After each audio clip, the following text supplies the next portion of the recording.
Welcome back, boxing fans. This is Power Ground Boxing, where we're dedicated to the great sport of boxing. I need you to subscribe right now for another jab of boxing news from around the world, commentary and entertainment with a focus on honoring those of the past and the present who have made a positive contribution to this great sport that we call boxing. This is Quick Jab, and oh my goodness, we get ready to discuss the current state of Terrance Bud Crawford and his career. You know, Bud just turned 35 years old, right?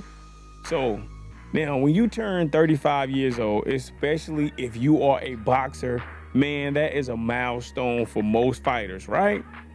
Now, I'm not gonna say that Bud is different, but I think he's a little different. You know what I'm saying? Because it seems as if he is defying the odds. You got what I'm saying? Now, he has a great record. 39 wins, 0 losses. He got 30 knockouts. And despite his continued success, Brian Bomac McIntyre, you know, as his trainer, he thinks that Terrance Crawford's career is not gonna last forever, and I think he's talking about Terrance Crawford jumping out of the game. Do you understand? But he don't expect Terrance Crawford to retire anytime soon, and he was talking about it in a recent interview when I was on Boxing Scene. I think it was Boxing Scene, or was it Malachi Williams? I don't know. It was either the coach Malachi Williams or the Boxing Scene. I was looking at an interview, and I was looking at, you know, people talk about it or whatever, and I'm just like, oh, okay, you know what I'm saying? Like, and one of the things that Bomac was talking about, he was like, look, you got to be mindful of the fighter, and Bomac was saying that, you know, hey, I'm not a fighter, you know what I'm saying? He was like, look, for Crawford's career, hey, it might be one more fight away, it might be 2 fights away, it might be 4 fights away, but, you know, I don't know. It depends on what Terrance Crawford wants. And I'm like, man, I like that type of assessment as a trainer, because it shows that, you know, boxers are human beings with limits. You got what I'm saying? Now, unfortunately for Terrance Crawford, he has definitely taken care of his physical health from what other people have said, and from me meeting him and just visually, you know, passing the eye test. You got what I'm saying? But listen, I think that before Terrance Crawford retires, then, you know, he has some great fights that he could really participate in. You got what I'm saying? Now, what's crazy is, for so many different years, I want to say about 4 years right now. This is what it seems like. It seems like 5 years. But really, people been waiting for Terrance Crawford and Errol Spence to face off in the ring. Now, both of these fighters keep dancing around whether they're not fighting, whether they're fighting, they're not fighting. You know what I'm saying? It's constantly all over social media. And they are consistently, reportedly engaged in talks and could potentially fight in 2023. Now, Crawford, he holds the WBO welterweight title right now, and Errol Spence hold the IBF, the WBA, and the WBC title. So if they do fight, Crawford, he's going to be the slight favorite, because most people, it seemed like in the boxing community and on social media, most people view him as like the #1 pound for pound. And of course, they all have Errol Spence, you know, #2 or #3, but, you know, he's always close to Terrance Crawford.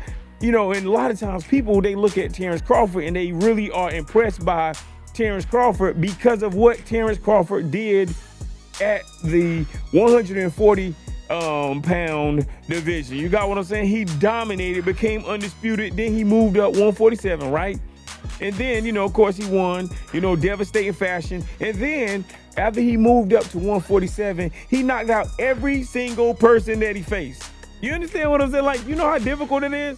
Now, people say, oh, you know, he didn't face the hard competition like somebody else, like Errol Spence faced. Okay, but listen, boxers, they are very difficult. I don't know, now you may not box, but I box, and I'm telling you, man, it's not a game, it's not a joke. You understand what I'm saying? It's really not. So a lot of times people who have never boxed, then, you know, they can say, you know, oh, that guy's a tomato can, or oh, that guy's a taxi driver, or oh, that guy, he's Man, you get in the ring with a boxer and you will see in a small amount of time how difficult it is to defeat who you would call a taxi driver or a tomato can. You understand what I'm saying? But listen, I'm telling you, I still lean toward Crawford being the favorite if he fights Errol Spence. However, because Crawford is my number one and Spence is my number two, and some days Spence is my number one and Crawford is my number two. They keep switch.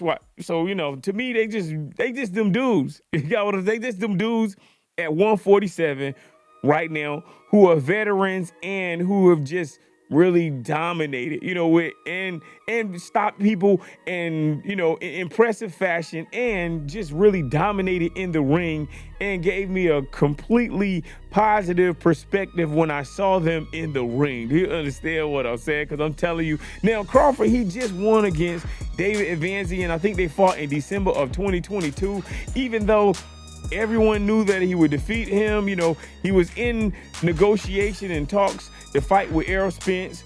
And then all of a sudden, Terrance Crawford broke away from conversations, and then he was fighting David Evanzian. You understand what I'm saying? So hopefully they'll, come back to the drawing board. Errol Spence, he never left the drawing board. He stayed right there trying to negotiate the fight. Terrance Crawford left and went and fought David Evanzian. And then Errol Spence is right there like, man, this is the fight that I want. You know what I'm saying? So I don't know why communication broke down, but this is what I do know. If you want to fight an individual, then you should make the fight happen. You got what I'm saying? Just make the fight happen. Don't talk about fighting a person that people don't want to see and a person that you got a problem with. None of that. You know what I'm saying? Because, Terrance Crawford was talking about Jermell Charlo at 154. You know what I'm saying? Now, if you don't know, Jermell Charlo, he's undisputed. You know what I'm saying? At that weight division, man. Come on. And him and Charlo and Spence, Charlo and Spence are cool with each other, but Crawford has a problem with Jermell Charlo, and he called him out at 154. And then Jermell says, hey, come up here and I'll show you what this big boy weight is all about. You got what I'm saying? Now, I wish that Crawford would just focus on Errol Spence, just focus on making that fight happen. I don't want to hear about him feuding with Jermell Charlo because Jermell Charlo has proven himself at 154. You got what I'm saying? Now, Crawford is very ambitious and he feels like, he can take care of business at 147 and he feels like he can move up to 154 and take Charlo out of here. You know what I'm saying?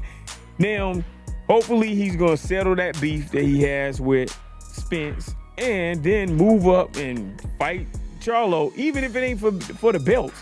You got what I'm saying? Like, even if it ain't for the belts. But Bomac, McIntyre, he believes that if Crawford manages to become a 3-divisional undisputed champion, he will be viewed and recognized as one of the best in the sport. You got what I'm saying? Now, I think that that Father Time is always creeping up on all of these guys. It's creeping up on Errol.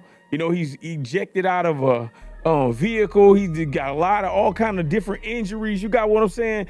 So Father Time is going to creep up on Errol Spence. It's going to creep up on Terrance Bud Crawford.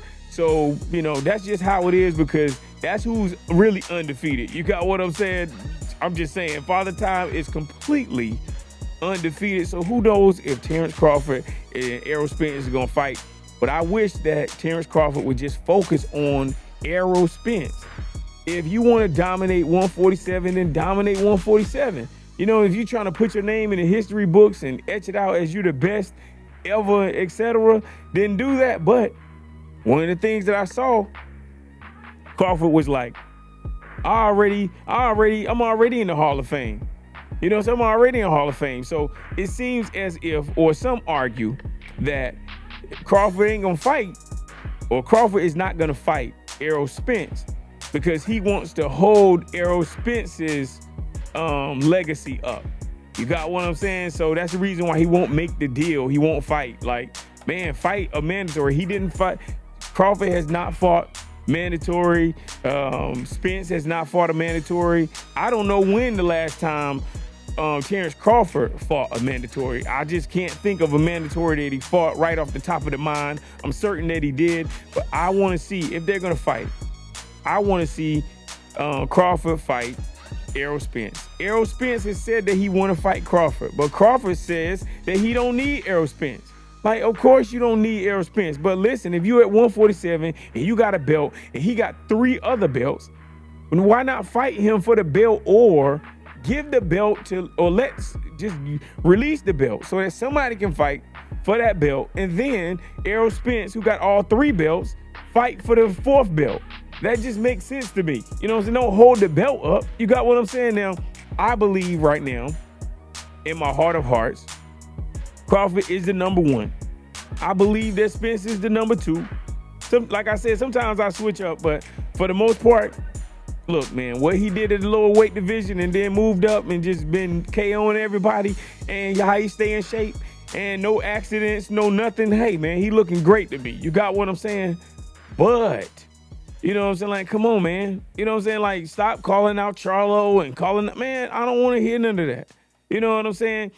Cement your place in history amongst the greatest fighters. You got what I'm saying? Now, I can't wait for the future, and I don't know what the future holds for Crawford and Errol Spence, but let me know what you think about Bomac's opinion on Crawford and what he's gonna do, because I'm telling you, man, I am here for all the smoke. You know what I'm saying? Now, Errol Spence says he want all the smoke. So if you want the smoke how Errol Spence wants to smoke, then guess what? Get it popping. You know what I'm saying? Like, people will keep talking, oh, well, you know, the PBC deal and Al Heyman did. Like, I don't know about any of that stuff. And people who talking about that stuff don't even know nothing about that stuff, because they haven't been able to show a contract. You understand what I'm saying? Show a contract. If you want to talk about a contract, show a contract and then talk about it.